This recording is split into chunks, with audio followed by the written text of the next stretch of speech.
Hello viewers, welcome back to my channel. இன்றைக்கி டெய்லரிங்கில் கற்றுக்கணும்னு நினைக்கிறவங்க அடிப்படையாக தெரிஞ்சிக்க வேண்டிய சில விஷயங்கள் உங்களோட ஷேர் பண்ணிக்கலாம்னு நான் நினைக்கிறேன்.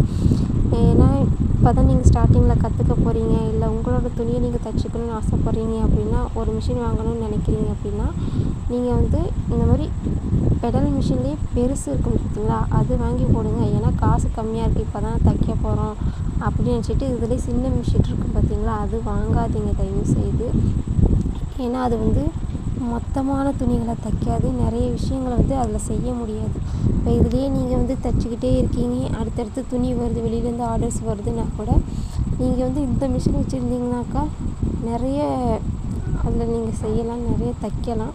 ஆனால் இதுலேயே சின்ன மிஷின் வச்சிங்கன்னா மோட்ரு வச்சு தைச்சா கூட அது ஸ்பீடாக தைக்காது, இன்னும் நிறைய மைனஸ் பாயிண்ட் இருக்குது. அதனால் நீங்கள் நார்மலாக ஒரு மிஷின் வாங்கணும்னு ஆசைப்பட்டீங்கன்னா பெடல் மிஷின்லேயே பெருசு இருக்கும், அந்த மிஷின் வாங்கி போட்டீங்க. உங்கள் வீட்டுக்காக நீங்கள் தைக்கிறதா இருந்தால் கூட அந்த மிஷின் வாங்கி போட்டு தைச்சிக்கிங்க. இதோட தொடர்ச்சியை நான் அடுத்த வீடியோவில் சொல்கிறேன். ஏன்னா வளவலன்னு பேசிட்டு தான் உங்களுக்கு போர் அடிச்சிடும் இல்லையா. அப்புறம் என்னோடய வீடியோ பிடிச்சிருந்தால் லைக் பண்ணுங்கள், ஷேர் பண்ணுங்கள், கமெண்ட் பண்ணுங்கள்.